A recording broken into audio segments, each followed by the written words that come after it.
Deuteronomy 21. If someone is found slain, lying in a field in the land the Lord your God is giving you to possess, and it is not known who the killer was, your elders and judges shall go out and measure the distance from the body to the neighboring towns. Then the elders of the town nearest the body shall take a heifer that has never been worked and has never worn a yoke, and lead it down to a valley that has not been plowed or planted and where there is a flowing system. There in the valley they are to break the heifer's neck. The Levitical priest shall step forward, for the Lord your God has chosen them to minister and to pronounce blessings in the name of the Lord and to decide all cases of disputes and assault. Then all the elders of the town nearest the body shall wash their hands over the heifer whose neck was broken in the valley. And they shall declare, our hands did not shed this blood, nor did our eyes see it done. Accept this atonement for your people Israel, whom you have redeemed. Lord, do not hold your people guilty of the blood of an innocent person. Then the bloodshed will be atoned for. And you will have purged from yourselves the guilt of shedding innocent blood, since you have done what is right in the eyes of the Lord. When you go to war against your enemies and the Lord your God delivers them into your hands, and you take captives, if you notice among the captives a beautiful woman are attracted to her, you may take her as your wife, bring her into your home, and have her shave her head, trim her nails, and put aside the clothes she was wearing when captured. After she has lived in your house and mourned her father and mother for a full month, then you may go to her and be her husband, and she shall be your wife. If you're not pleased with her, let her go wherever she wishes. You must not sell her or treat her as a slave, since you have dishonored her. If a man has 2 wives, and he loves one, but not the other, and both bear him sons, but the firstborn is the son of the wife he does not love, when he wills his property to his sons, he must not give the rights of the firstborn to the son of the wife he loves in preference to his actual firstborn, the son of the wife he does not love. He must acknowledge the son of his unloved wife as the firstborn by giving him a double share of all he has. That son is the first sign of his father's strength. The right of the firstborn belongs to him. If someone has a stubborn and rebellious son who does not obey his father and mother, and will not listen to them when they discipline him, his father and mother shall take hold of him and bring him to the elders at the gate of his town. They shall say to the elders, this son of ours is stubborn and rebellious. He will not obey us. He is a glutton and a drunkard. Then all the men of his town are to stone him to death. You must purge the evil from among you. All Israel will hear of it and be afraid. If someone guilty of a capital offense is to put to death, and their body is exposed on a pole, you must not leave the body hanging on the pole overnight. Be sure to bury it that same day, because anyone who is hung on a pole is under God's curse. You must not desecrate the land the Lord your God is giving you as an inheritance. Deuteronomy 22. If you see your fellow Israelite's ox or sheep straying, do not ignore it, but be sure to take it back to its owner. If they do not live near you, or if they do not know who owns it, take it home with you and keep it until they come looking for it. Then give it back. Do the same if you find their donkey or cloak or anything else they have lost. Do not ignore it. If you see your fellow Israelite's donkey or ox fallen on the road, do not ignore it. Help the owner get it to its feet. A woman must not wear man's clothing, nor a man wear woman's clothing, for the Lord your God detests anyone who does this. If you come across bird's nest beside the road, either in a tree or on the ground, and the mother is sitting on the young or on the eggs, do not take the mother with the young. You may take the young, but be sure to let the mother go, so that it may go well with you, and you may have a long life. When you build a new house, make a parapet on your roof, so that you may not bring the guilt of bloodshed on your house if someone falls from the roof. Do not plant 2 kinds of seed in your vineyard. If you do, not only the crops you plant, but also the fruit of the vineyard will be defiled. Do not plow with an ox and a donkey yoked together. Do not wear clothes of wool and linen woven together. Make tassels on the four corners of the cloak you wear. If a man takes a wife and, after sleeping with her, dislikes her, and slanders her and gives her a bad name, saying, I married this woman, but when I approached to her, I did not find proof of her virginity. Then the young woman's father and mother shall bring to the town elders at the gate proof that she was a virgin. Her father will say to the elders, I gave my daughter in marriage to this man, but he dislikes her. Now he has slandered her and said, I did not find your daughter to be a virgin. But here is the proof of my daughter's virginity.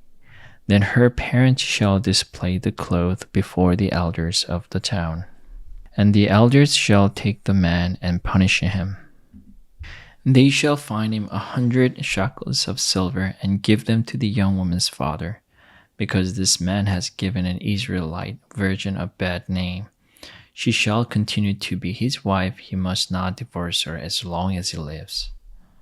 If, however, the charge is true and no proof of the young woman's virginity can be found, she shall be brought to the door of her father's house, and there the men of her town shall stone her to death. She has done an outrageous thing in Israel by being promiscuous while still in her father's house. You must purge the evil from among you. If a man is found sleeping with another man's wife, both the man who slept with her and the woman must die. You must purge the evil from Israel. If a man happens to meet in a town a virgin pledged to be married, and he sleeps with her, you shall take both of them to the gate of the town and stone them to death, the young woman because she was in a town and did not scream for help, and the man because he violated another man's wife. You must purge the evil from among you.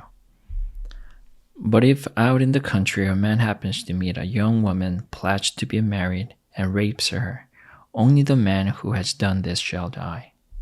Do nothing to the woman. She has committed no sin deserving death. This case is like that of someone who attacks and murders a neighbor. For the man found the young woman out in the country, and though the betrothed woman screamed, there was no one to rescue her. If a man happens to meet a virgin who is not pledged to be married and rapes her, and they are discovered, he shall pay her father 50 shekels of silver. He must marry the young woman, for he has violated her. He can never divorce her as long as he lives. A man is not to marry his father's wife. He must not dishonor his father's bed. Deuteronomy 23. No one who has been emasculated by crushing or cutting may enter the assembly of the Lord. No one born of a forbidden marriage, nor any of their descendants, may enter the assembly of the Lord, not even in the 10th generation. No Ammonites or Moabites or any of their descendants may enter the assembly of the Lord, not even in the 10th generation. For they did not come to meet you with bread and water on your way when you came out of Egypt. And they hired Balaam son of Beer from Pethor in Aram, Naharim, to pronounce a curse on you. However, the Lord your God would not listen to Balaam, but turned the curse into a blessing for you, because the Lord your God loves you. Do not seek a treaty of friendship with them as long as you live. Do not despise an Edomite, for the Edomites are related to you. Do not despise an Egyptian, because you resided as foreigners in their country. The 3rd generation of children born to them may enter the assembly of the Lord. When you are in camp against your enemies, keep away from everything impure. If one of your men is unclean because of a nocturnal emission, he is to go outside the camp and stay there. But as evening approaches, he is to wash himself, and at sunset he may return to the camp. Designate a place outside the camp where you can go to relieve yourself. As part of your equipment, have something to dig with, and when you relieve yourself, dig a hole and cover up your excrement. For the Lord your God moves about in your camp to protect you and to deliver your enemies to you.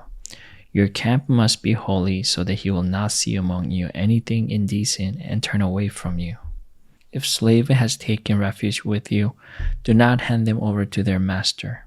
Let them live among you wherever they like and in whatever town they choose. Do not oppress them. No Israelite man or woman is to become a shrine prostitute.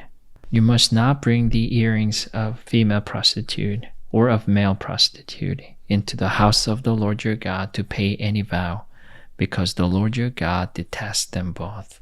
Do not charge a fellow Israelite interest, whether on money or food or anything else they may earn interest. You may charge a foreigner interest, but not a fellow Israelite, so that the Lord your God may bless you in everything you put your hand to in the land you are entering to possess. If you make a vow to the Lord your God, do not be slow to pay it, for the Lord your God will certainly demand it of you, and you will be guilty of a sin. But if you refrain from making a vow, you will not be guilty. Whatever your lips utter, you must be sure to do, because you made your vow freely to the Lord your God with your own mouth. If you enter your neighbor's vineyard, you may eat all the grapes you want, but do not put any in your basket. If you enter your neighbor's grain field, you may pick kernels with your hands, but you must not put a sickle to their standing grain. Deuteronomy 24.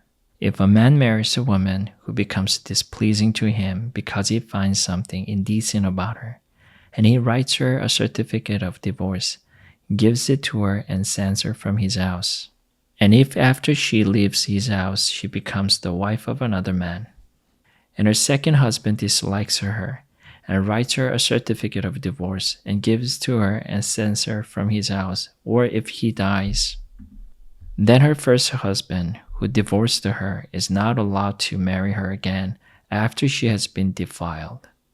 That would be detestable in the eyes of the Lord. Do not bring sin upon the land the Lord your God is giving you as an inheritance. If a man has recently married, he must not be sent to war or have any other duty laid on him. For 1 year he is to be free to stay at home and bring happiness to the wife he has married. Do not take a pair of milestones, not even the upper one, as security for a debt, because that would be taking a person's livelihood as security. If someone is caught kidnapping a fellow Israelite and treating or selling them as a slave, the kidnapper must die. You must purge the evil from among you. In cases of defiling skin diseases, be very careful to do exactly as the Levitical priests instruct you. You must follow carefully what I have commanded them. Remember what the Lord your God did to Miriam along the way after you came out of Egypt. When you make a loan of any kind to your neighbor, do not go into their house to get what is offered to you as a pledge. Stay outside and let the neighbor to whom you are making the loan bring the pledge out to you. If the neighbor is poor, do not go to sleep with their pledge in your possession. Return their cloak by sunset so that your neighbor may sleep in it. Then they will thank you, and it will be regarded as a righteous act in the sight of the Lord your God. Do not take advantage of a hired worker who is poor and needy, whether that worker is a fellow Israelite or a foreigner residing in one of your towns. Pay them their wages each day before sunset, because they are poor and are counting on it.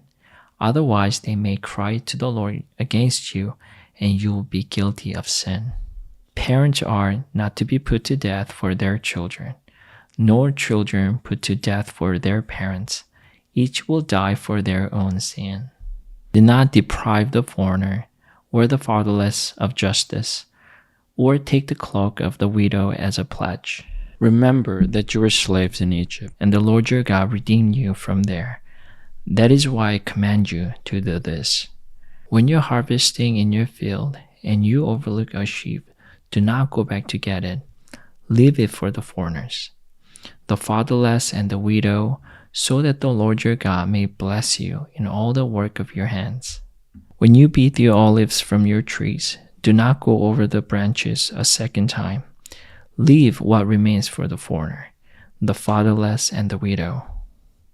When you harvest the grapes in your vineyard, do not go over the vines again. Leave what remains for the foreigner, the fatherless and the widow. Remember that you were slaves in Egypt. That is why I command you to do this. Amen.